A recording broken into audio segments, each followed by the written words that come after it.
Hey, what's up, VC? It's Steve again, Harmless Rebel, and it's time for another hard rock and heavy metal update. I know it's been a while. It just means I got more to show, but let's just kind of jump into it. I've got no music in the background for right now for a reason. I'll get some going in a minute.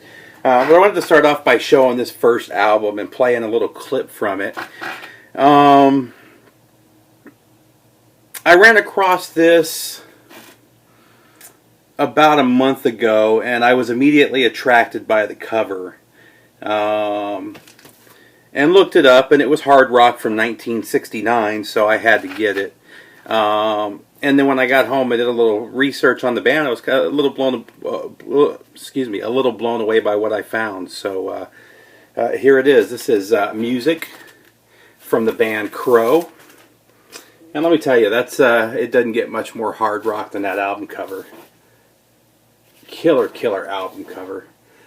This band really never went anywhere, sadly. They're most famous for Black Sabbath covering Evil Woman on their first album, which came out a year earlier on this album. Killer heavy album, though. I really dig this. This was super heavy for 1969. And then, I mean, obviously, Evil Woman was covered by Black Sabbath the next year on their debut. I don't believe it was on the U.S. debut. I think it was the U.K. only debut. But I know that song is available. It's pretty easy to find in the U.S. nowadays. But and I'm not sure. I didn't look at the represses to see if it was on there or not. But regardless, killer song. This is a killer album. But there's a song on here called Thoughts. And I just wanted to share it with you because it's just kind of another example of Led Zeppelin borrowing material from other bands. So check this out.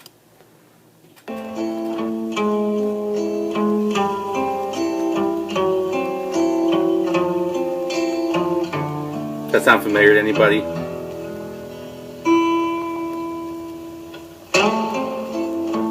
Because it should. Now, this came out in '69, so this was 2 years prior to Stairway to Heaven coming out.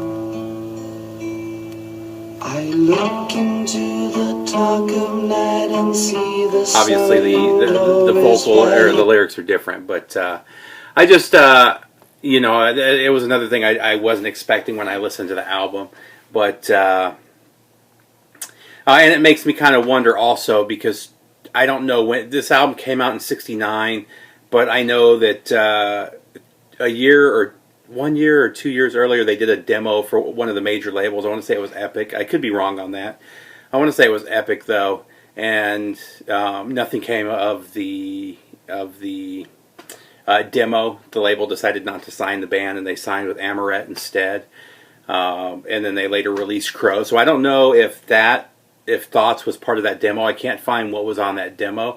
So I don't know if maybe this was written in '67 or '68 and released in '69 or what.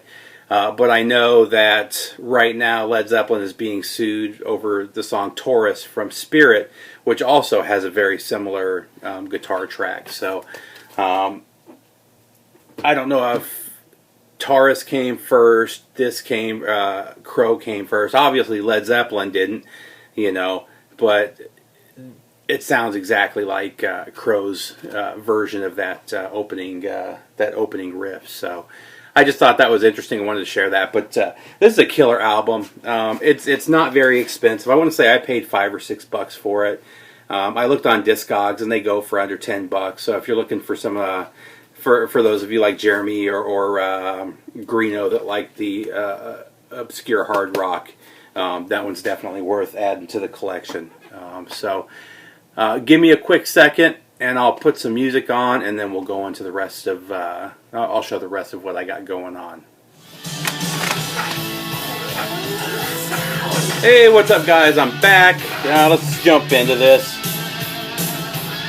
So these, we'll get to those. First up,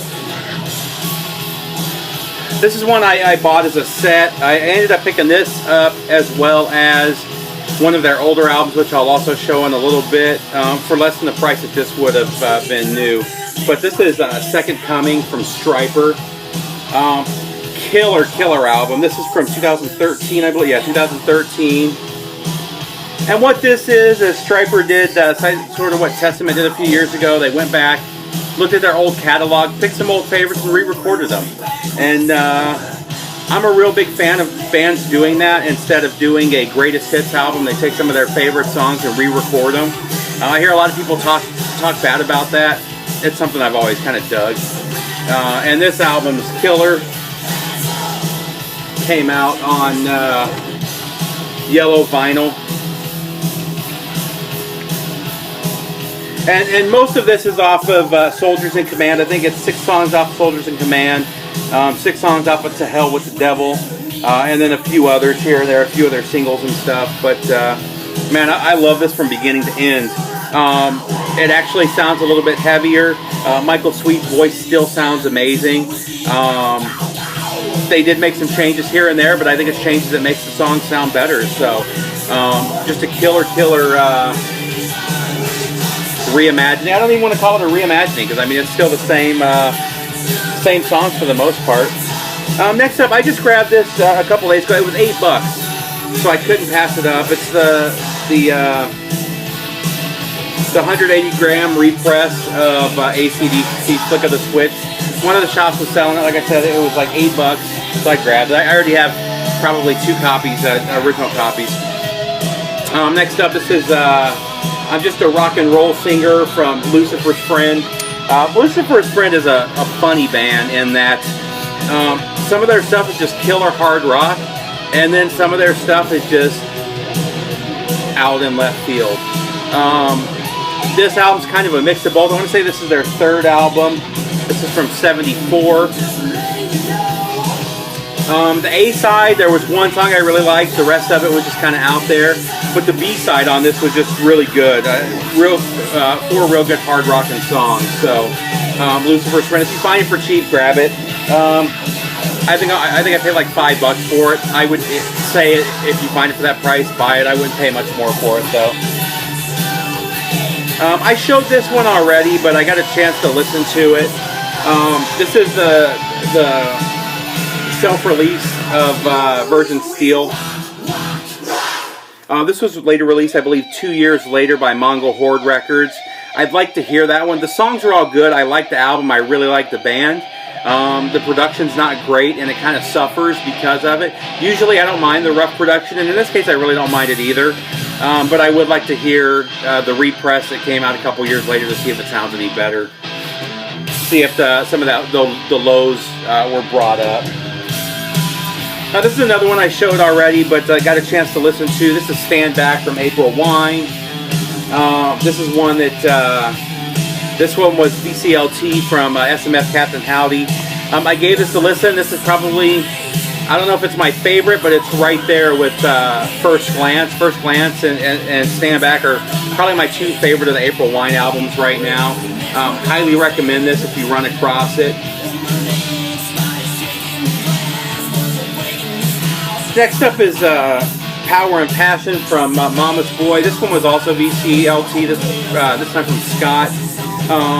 Just good 80s hard rock. I don't think this was as heavy as their first album. I like the first album a little bit better. Still pretty good though.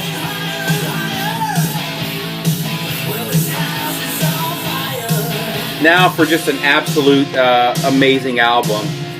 This is Blood Rock 2. This album is just killer from beginning to end. I've got the first 3 Blood Rock albums now. All 3 of them are amazing. 1 and 2 are my favorite though. I am looking forward to getting their 4th album and their live album as well. But Blood Rock 2. I was kind of disappointed in this in that I bought it from a member of the VC. They listed it as being VG+, and it's not. It's just barely VG. But it's still a good playing copy, so I don't feel that I paid too much for it.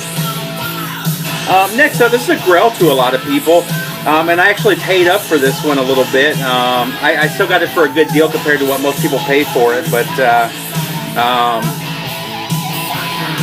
Countdown to Extinction from Megadeth. And this one is a Greek pressing. I actually ordered this from Greece. I think with shipping, I paid under $60 for it, and I see this thing go for, you know, $100 plus all day long.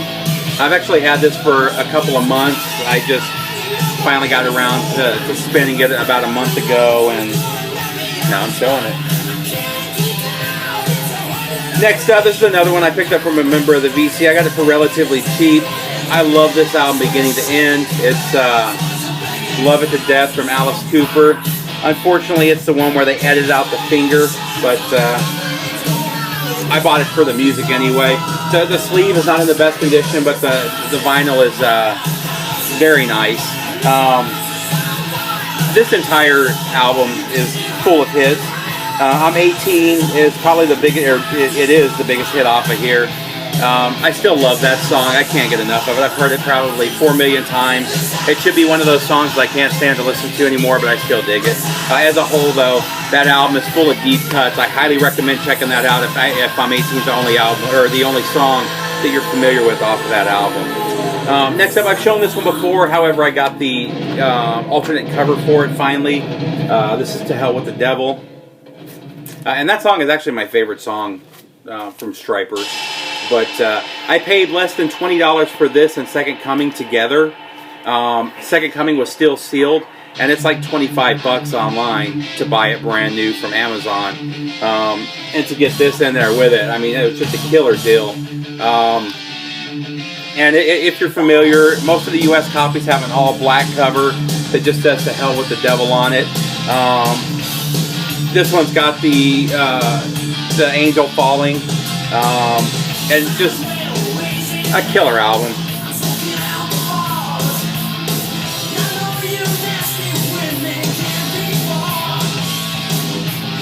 Next up, we've got New York band Immaculate Mary, and this ended up being really good. It suffers from production issues, but again, it's another one of the. It's a self-released album. Other than that, just killer guitar riffs, just really good 80s heavy or early 80s heavy metal. I really dug it. If you run across it, definitely pick up a copy.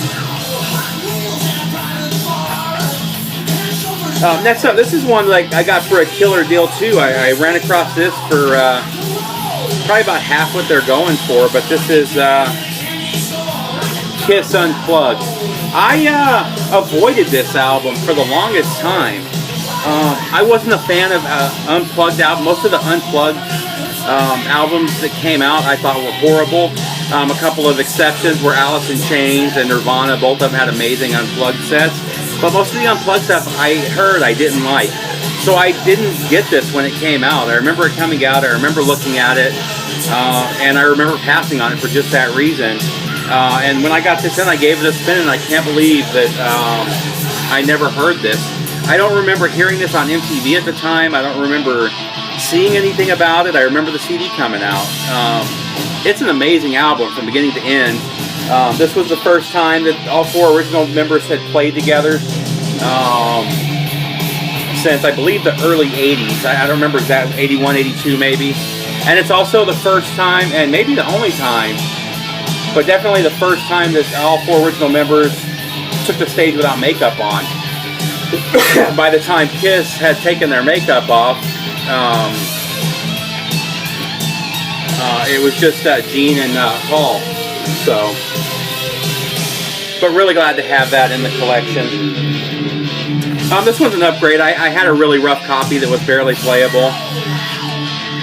Frank Marino, The Power of Rock and Roll. Just another killer album from Frank Marino. Next up, this is one that I got in on a deal with John, SMF Captain Howdy. We both got a copy of this. And that's Generation Swine from Motley Crue. Half of this album I really dig. Half of it, it's okay. There's a couple of albums where they were going more for that, I don't know, it's almost like they were going for that 90s alternative sound. Vince Neil just didn't sound like himself for a few of the songs. And then about song 4 or 5, he gets back to his normal sound, and they just put out a good album from there. I remember not liking that when it first came out. There's still a couple songs on there I could live without. As a whole, I think it's a good album. Well, let's see. Next up,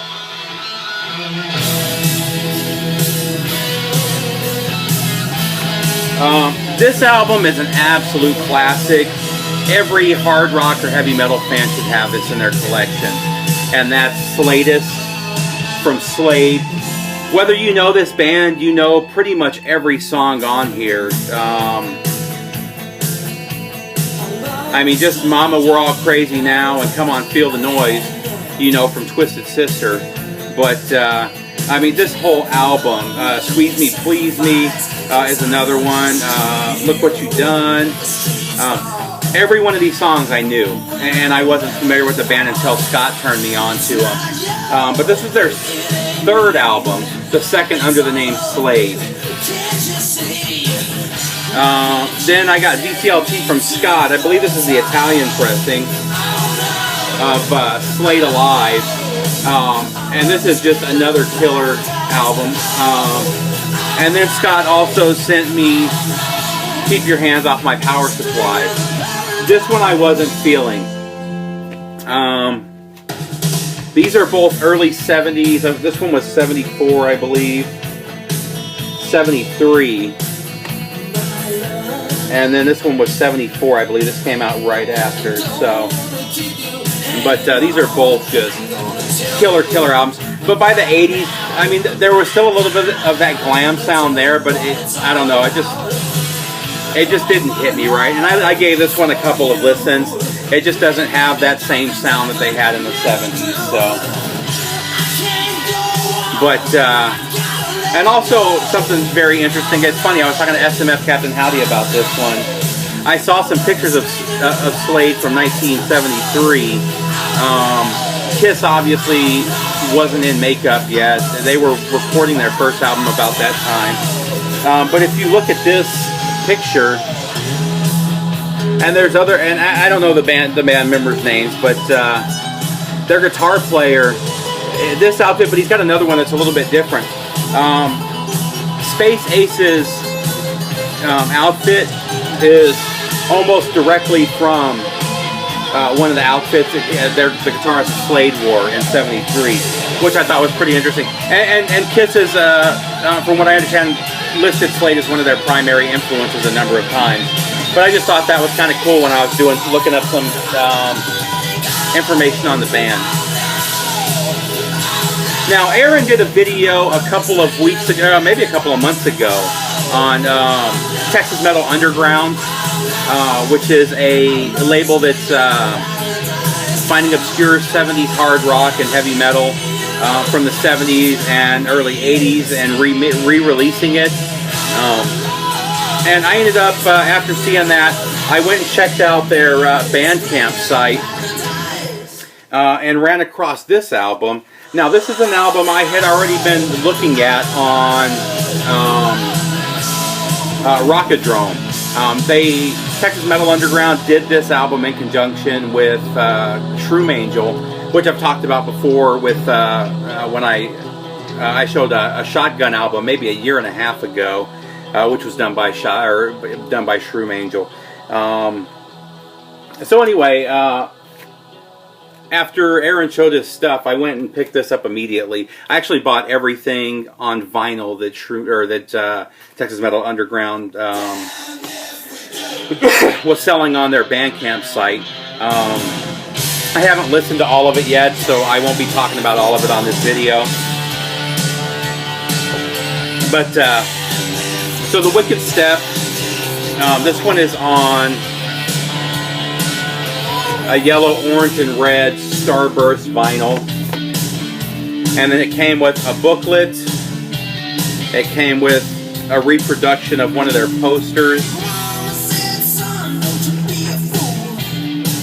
at the Nave Club. And then it also came with this sticker and a button. I've got a button floating around here somewhere that looks just like that.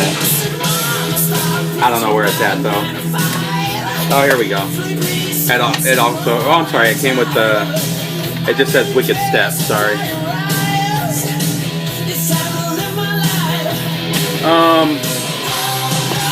I got to admit, this wasn't as good as I thought it was going to be. There's some killer songs on here, but as a whole, it's a good album. I don't think it's a great album, and I shouldn't say album. It's a compilation of stuff that they released between 76 and 78, but it's just not as good as I thought it was going to be.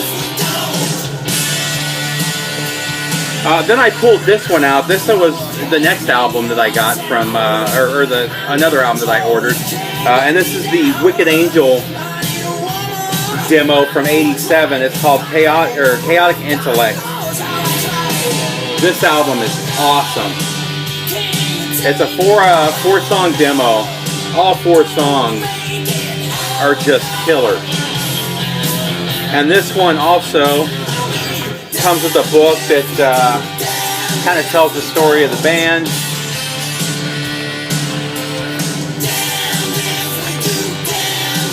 And this is a poster from a show that they did with Watchtower.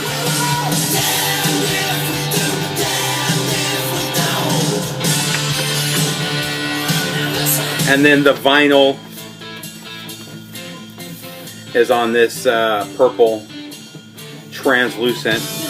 I can't get enough of this album. I've already given it 3 or 4 spins. Actually, I'll probably give it another spin now that I have it out before I put it away. I highly, highly recommend picking this one up. And like I said, I think I still have 3 more 45s to listen to as well. 2 of which came with CDs full of additional music. So I really look forward to checking those out. But this Wicked Angel just kicks ass from beginning to end. I love this album. Next up, this is another just killer album. I highly recommend you get this. You can get this through Rox Records or Amazon. It's real limited production. They only did 500. I think it's 350 black vinyl and 150 on white vinyl, which is what this is. But this is Venom from Impellitteri. This album is amazing. I love this album. This is one of my top 5 albums of the year so far.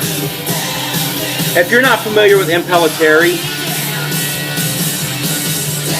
Chris Impellitteri is a neoclassical guitarist. I mean, he's an absolute guitar virtuoso, but this is just straight up metal.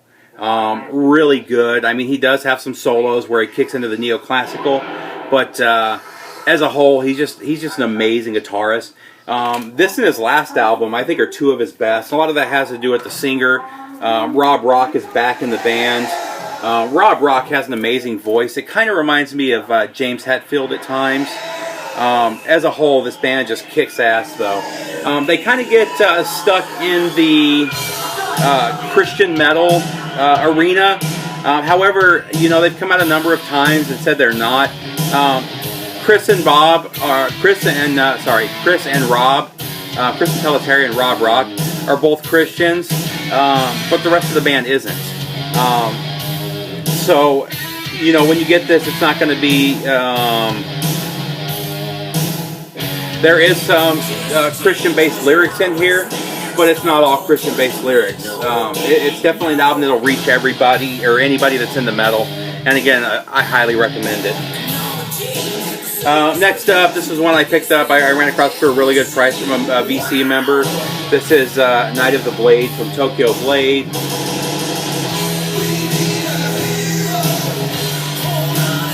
Next up, another absolute classic that should be in every hard rocker's collection. This is Made in Japan, Deep Purple, and this one's on Purple Records. As you can see right there, this is a West German pressing. You can see right there it was 29 Deutschmarks, which 29 Deutschmarks seems kind of expensive for an album. For me, this one is, especially for an album in the 70s, I mean, well, Maybe it's not. Maybe with the exchange rate, because I want to say in the 70s it was 3 Deutschmarks to the dollar. So maybe that is right, just about right. But I mean, I couldn't pass up on it. It was $10. I've been looking for a clean copy of this forever. I can't really say that this is a clean copy. It's VG, but it's still very playable. And I just love that the live set. And then it looks like this is last but certainly not least is the Headless Pilgrim from Wasp. This is another one that I've been missing for a while. I love Wasp. I love Blackie Lawless, Richie Blackmore. But killer album, everybody should have it. That's pretty much it, VC. I know this one ran kind of long, but it's been so long since I've done a video that I just had a lot to show. I've got a lot more to show. I've got stacks of stuff all around in here. Just stuff that I've been going through, and I found some more old boxes of CDs, so I'll be doing another revisiting the 90s, revisiting some of the death metal, black metal, and thrash that I was listening to at that time. Other than that, take care, VC, and I'll see you soon. Oh wait, before I forget, we're listening to Screwed, Blued, and Tattooed from Sleaze Bees. This was from 1990. So just kind of the end of the sleaze metal era, I guess. I mean, they were still good sleaze albums coming out into the early 90s, but really good album. Another one that I would recommend. Don't let the name fool you. It is definitely one of the worst names that I've seen. But the music is really good. If you like 80s, 90s sleaze, Skid Row, that type of music, check it out. Other than that, again, that's it. Take care, VC.